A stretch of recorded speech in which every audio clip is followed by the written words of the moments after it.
Alright, so I'm up towards Wolf Creek Pass, not too far from Francis, Utah. And so I was experimenting trying to make it just two-wheel drive because I have some pretty meaty tires, but I got into some pretty rough stuff that just required low gear. So, and it looks like it's getting gnarlier as I go up, so I'm just gonna leave her in 4. See what I get. I thought I had a crossroads here, but it looks like I'm still golden on the main trail here. Well, it's the only trail.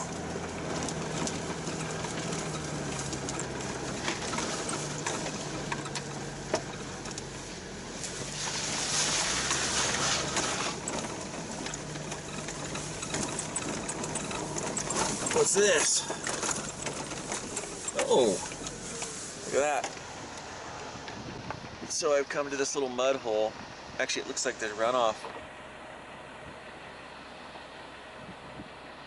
I don't know. I don't see any snow up from here, but it could still be runoff. This should be nice and fun. I don't have a locker, but I'm gonna go ahead and hold this and give it a shot and hope that I don't get stuck down here.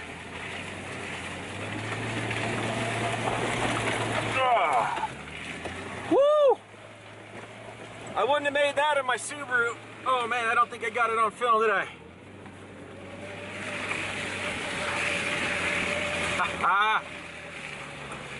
There wasn't any noticeable slippage at all with these tires. It's fantastic.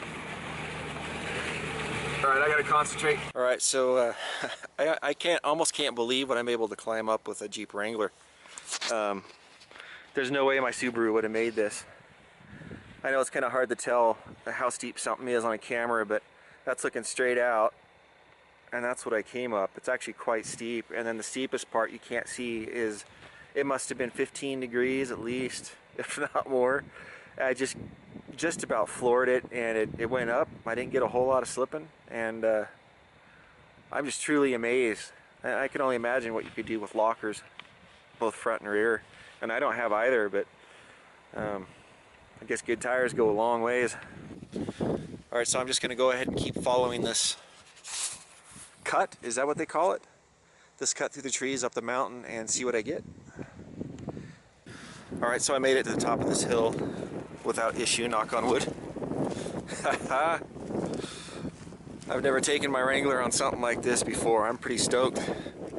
And it feels great to be out here, let me tell you. Sorry about the wind noise. That's the Wasatch Front over there, or the Wasatch Mountains rather. So north, we'll be going that way, south that way, more or less. And I don't know if I'm technically in the Uintas, but I'm close. That over there, that White Cap Mountain certainly would be. I would say I'm probably in the western foothills. It's beautiful and quiet. Alright, so I found this cool spot. That I was actually able to drive up to, and I was going to set up my hammock just right over here between that tree that's kind of leaning and this guy. It's about the perfect space, and I can't complain about the view, but I think I really want a fire ring tonight, and I don't want to be starting up a fire on this around here. Might be frowned upon too, so, and it makes a mess, you know.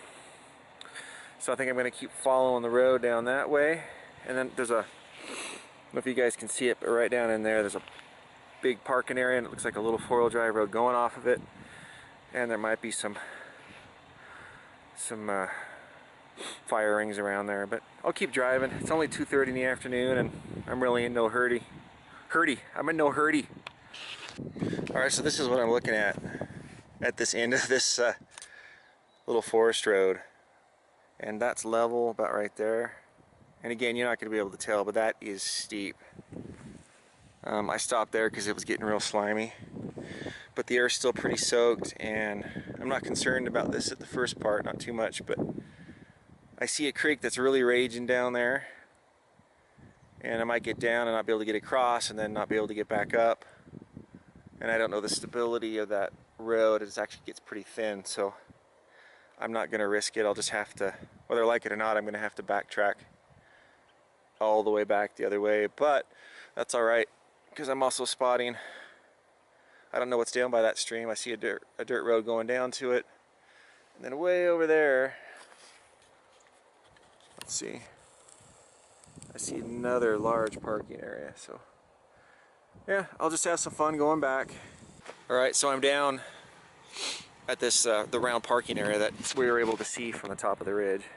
There it is there, and interestingly, this is a road, and they don't allow four-wheelers. Oh wait, that's weird. Ha. Oh, there's two trails going on up here. I see. On the one you can't have four-wheelers, on this one you can, as well as Jeeps. See, look at that. I'm okay because I have a Jeep. Alright, so I found another spot where I might be able to set up camp if I'm willing to do a little hiking. But I just thought that was interesting. This is where we are right here, right now. And this is the pipeline road that I was on.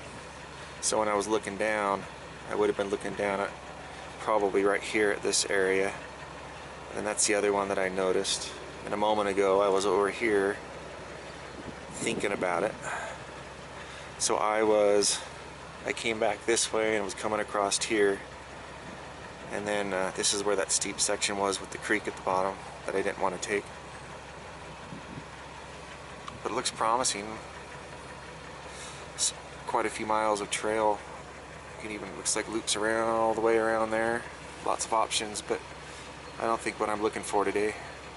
So I took another road. This one's an access road to the Duchesne River. I don't remember if it was north or south. South Fork? But it's all private property. I don't know if you can see it, but there's a sign right there. So you got this easement through all these properties for this road for the access. And I really just want to get over to a spot like that way over there deep into the trees, which I'm guessing is probably okay to be in, but I don't know how to get there, and I don't know where this road goes. So I went a few miles up it, and I'm just gonna leave, because in the end, you know, I don't know if this is going to be a fruitful journey, and I've already taken, you know, one big side journey that took a couple hours, and it's already 3:30. So okay, so this time I'm trying another fork of the Duchesne River. I was on the south end, now I'm on the north fork of the Duchesne River, and this looks way more promising. There is private property going on, but I was able to get reception and look at Google Maps, and I'm going to enter Ashley National Forest, which is the land of many uses. Yeah. Alright, so I just came to another dead end. I'm probably 10 miles up the north fork of the Duchesne River Canyon, and this road is closed. I was hoping to get to the Grandview Trailhead and see what I could find there. And there's going to be hazardous tree removal up through mid-June possibly. And then over here we have a service road, official vehicles only. So stumped again. I'm going to keep going up the road this way over here and see what I get again. Alright, well, I found a place to camp up the north fork of the Duchesne River. Let me give you a little tour. Here's my hammock set up over here. This is the Cloudburst tarp from War Bonnet and the Ridge Runner bridge hammock underneath. There we go.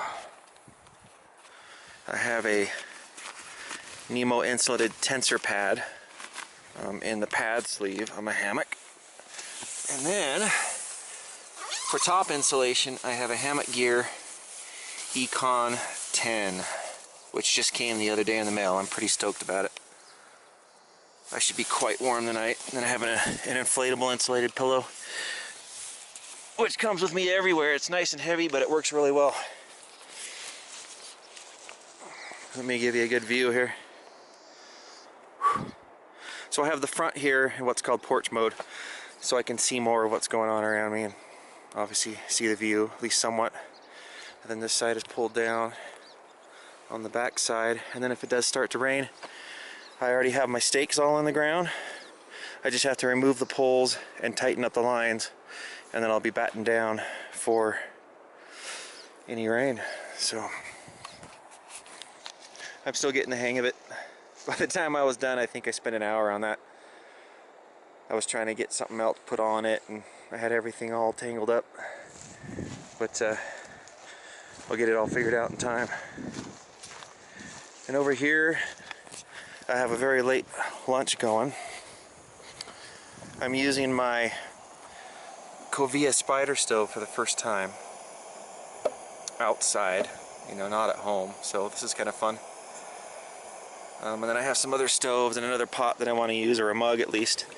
I have my Alloc stove, which I have modified, that I want to use today or maybe tomorrow.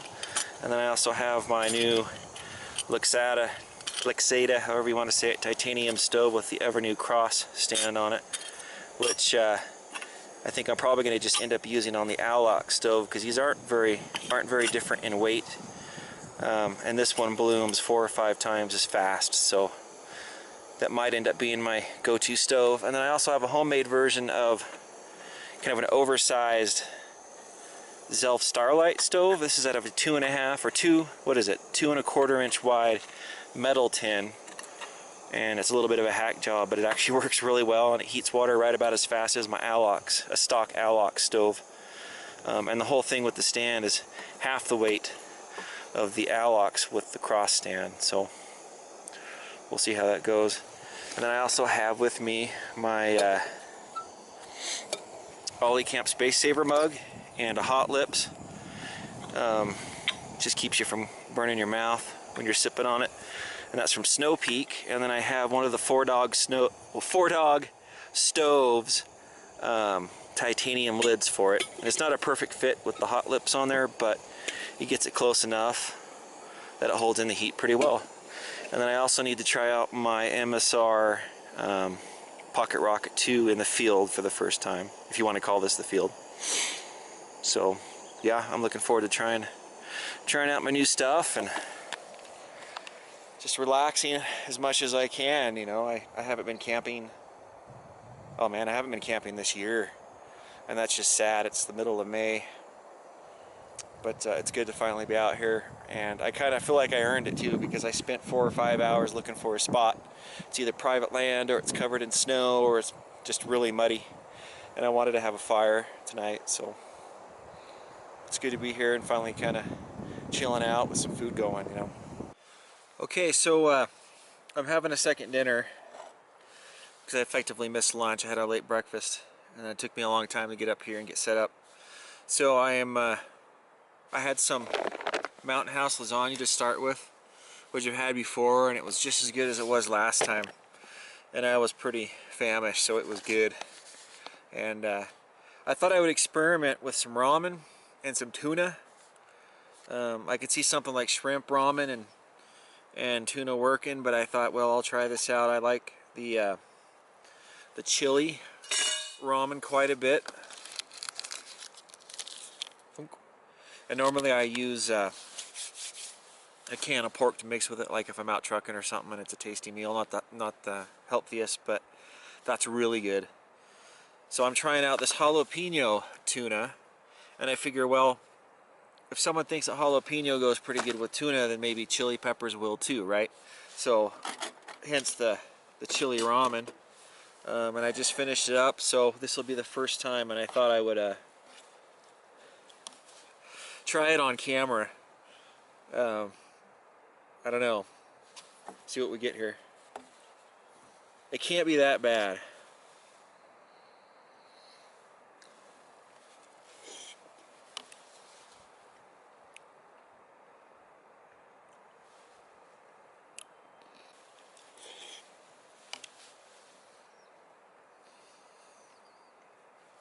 It's actually really good. Maybe just because I'm still hungry. But nothing clashes. It's tasty. So that's chili ramen with jalapeno. Let's see, it's the Bumblebee jalapeno tuna. So that's great, because that's 12 grams of protein right there. It's pre-packaged. It's a really tough packaging. I wouldn't be worried about it breaking open, and I can throw that in with a package or two of ramen. Even carry a couple of these with me. They're only 2.5 ounces a piece. I mean, 2 of those, that's 5, plus ramen weighs nothing, you know. Yeah, I'm glad I experimented with this. It's a win. So I'm working my way back So I'm working my way to the river. I don't know if you guys can hear it or not, but it's a beautiful evening. It's about 8. Sun went down behind the mountains, I don't know, maybe 20 minutes ago. Aside from the occasional jet, there's just no noise out here. It's really amazing. I'm glad I stumbled upon this place. I almost didn't come up this road. I kept going down the main highway and then decided I would flip back in and see, because I thought I saw a sign going the other direction, you know, when I looked back over my shoulder that said something about a campground. So there were actually 3 up here, but this is the only one that looks like it's open year-round because it's self-serve.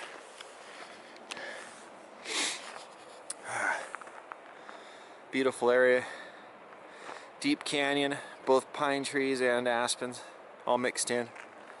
It's almost a Garden of Eden, man.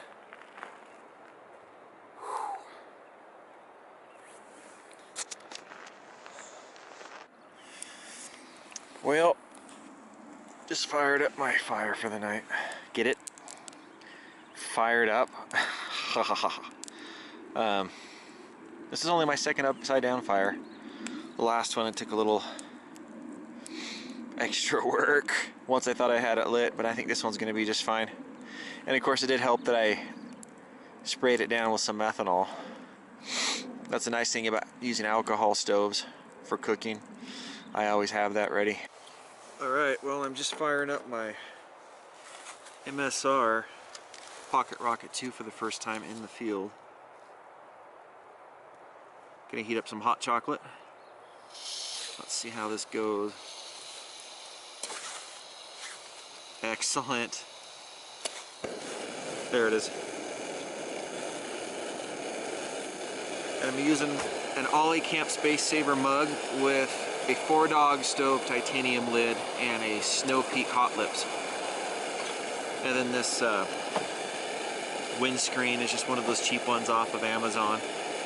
Not to suggest that it's not built well. And then of course Ollie Camp Fuel, which has the hottest mixture on the market, more or less. 25%.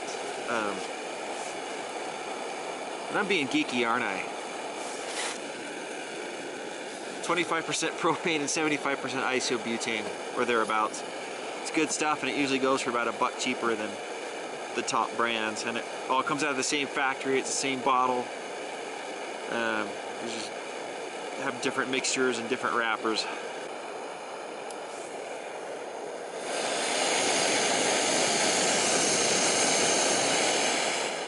Certainly gets up and goes just fine. This is going to be my go-to butane setup. Everything you see here, aside from the windscreen, of course. And then I'm still trying to settle on what I want for an alcohol stove setup. I have quite a few things, stoves and pots and stuff, so I may end up just rotating. We'll have to see. I like gear. And again, even with butane, I have a remote canister stove, a Covia Spider that I'll be using when I'm actually cooking. So I'm just going to pick what I want for a particular trip. You know, if I want to use butane, if I want to cook, if I want to heat up water, etc. So, and of course with a remote canister stove, although a little more weight, you can both heat up water and cook if you want. That's the best all-arounder in my opinion. Alright, well, my upside down fire is looking good, man. It's a good success. Like I was saying earlier, it's just my second try on it. It's funny that I never built any as a Boy Scout. At least I don't think I did. I liked the teepees and the log cabins. And the teepees were the fastest to get going, so that's what I usually built. Huh. One of our scouting, some sort of scoutorama get together or something. It wasn't a scoutorama, just a smaller thing in our county.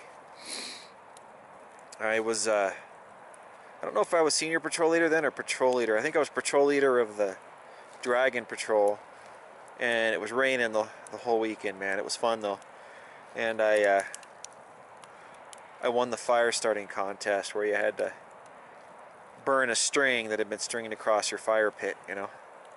And of course they supplied dry wood and everything, but it's funny how, you know, everyone, the other scouts and myself kind of had the things that we were all good at, and we all knew it.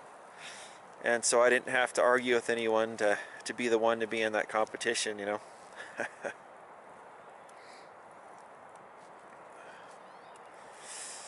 And my high chocolate's all done. It's really good. Bottoms up. Oh man, Stevens mint chocolate. It's delicious.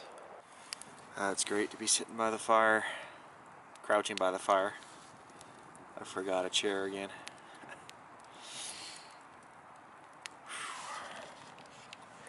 It's nice to kind of wind down and just chill out a little bit, you know. As far as I can tell, I'm all alone at this campground. There were a couple people driving around earlier, but I don't see any fires, I don't hear any kids, there's no dogs barking. I think it's just me for quite a ways out.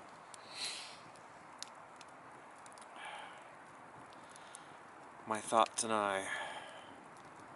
Alright, so I'm finally in my hammock and it feels good. I'm hoping that I'm going to stay warm. At the moment it feels great. I'm heating up real nice. This top quilt and my pad fill up to the job. We'll see what happens with the pad through the night though. Well, it's a cold night last night. It got down to 32 is what I showed for the low, which is about what I guessed. And I ended up being really cold because of my my pad under me. So I ended up in my Wrangler that I turned on a couple times to warm up, and then once I kind of got settled in with my top quilt, I was okay. And then I have a piece of Reflectix which I put under my feet, and that worked just fine actually. Kind of lean my head and my pillow up against the side of my door frame, and I actually ended up sleeping all right towards the end. So woke up with a headache and dehydrated. It's all my fault too, you know, all preventable. So I'm just cooking up some breakfast. This is the second time I've tried this, where I poach a couple eggs and then pour in the oatmeal afterwards. And it's actually pretty tasty. This is an apple cinnamon instant oatmeal stuff, you know. So this is gonna go down good. I'm really hungry again. And I woke up to this. It was sunny and breezy yesterday, and now it's been sprinkling all morning. I'm surrounded, man. So just finishing up breakfast with a little bit of Starbucks instant coffee. Looks kind of gross, but it's gonna get the job done, you know. Get my blood going. Fire's going nice and good. Oh, it just lightened up a little bit. The sun's trying. I'm hoping this is just going to be a more localized event and it's going to move through quick. But I guess we'll see. Still, it's nice to be out here, and I'll take it rain or shine, you know. So I just finished up that coffee, the Starbucks stuff. What was it, the Colombian coffee? It was some of the worst coffee I've ever had, in my opinion. Maybe some people like it, but I didn't receive my hipster starter kit in the mail. So, you know, I don't have a man bun. What can I say? I don't like the pure Starbucks, I guess. But that's all right. I'm already feeling it. It's got a job and it's doing it, you know. And it is loosening up. Loosening up. The cloud cover's starting to lighten up. Well, maybe I spoke too soon. It's got that feel though, man. I think we're getting there. And hopefully I can dry some things out before I leave. Maybe take a nap while I'm at it along the way as well. But we'll see. Okay, I thought I'd give one more panoramic view from the toilet's point of view. And I did not just use the women's restroom. It could only be a woman's restroom if there was anything other than men camped at this campground, and I'm the only person here. So that makes it Only a bathroom. Alright, well, I need to get back to town. Something's come up. I was going to linger for a couple more hours, but I do need to get back for an appointment, so time to put her all away. It's kind of sad. I wish I could stay a whole nother day, you know, and just laze the day away between eating and laying in my hammock. But another time, I guess. Maybe next weekend. So I have to try to get all the water that I can off my tarp, and I was going to show that. I've already shaken it vigorously, and you can get most of the water off that way. But I have a little microfiber towel, and this is just something I learned elsewhere. And you know, I mean, it's common sense too, but these things really absorb a lot of water, and you can wring them out, and you get most of the water out. You can see how it's picking up most of that moisture, and it just makes it easier down the road to dry out when I get home, you know.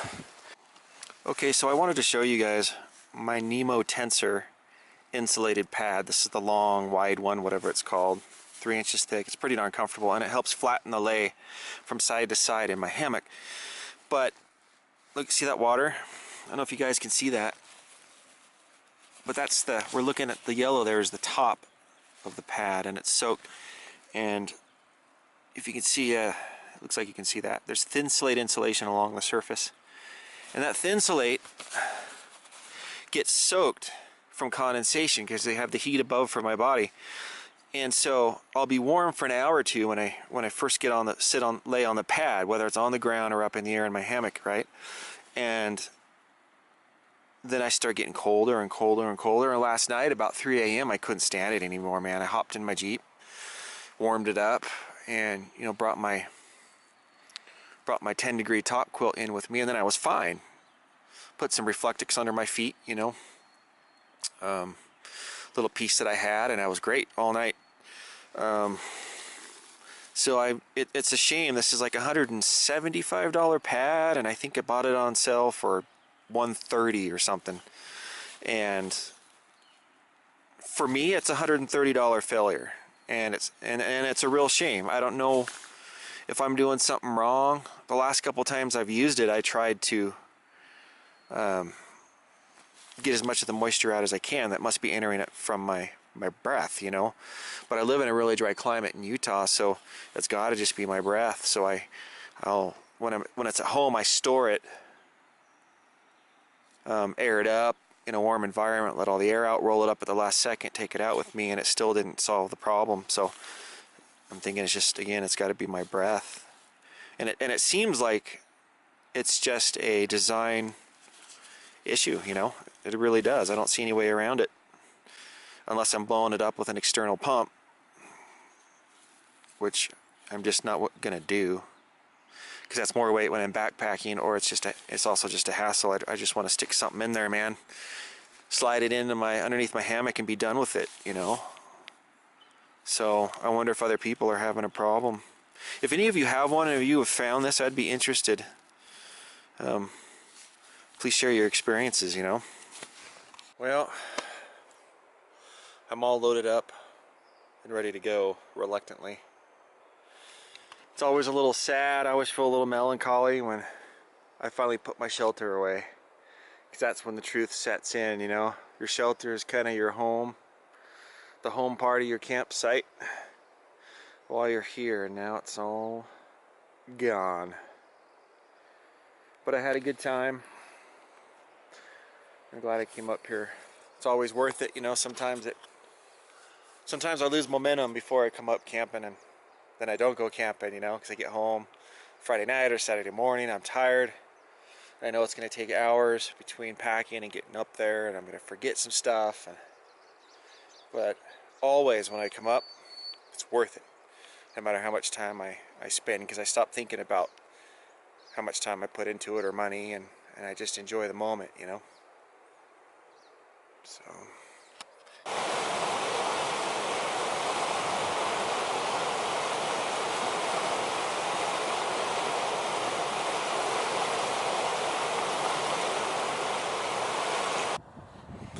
just working my way home, and came down through this highway towards Heber, where I haven't been through in years.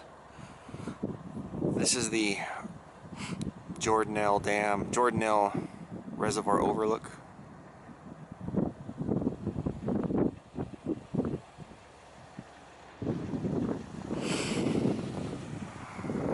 These rain clouds keep funneling through. Maybe it was good that I left when I did.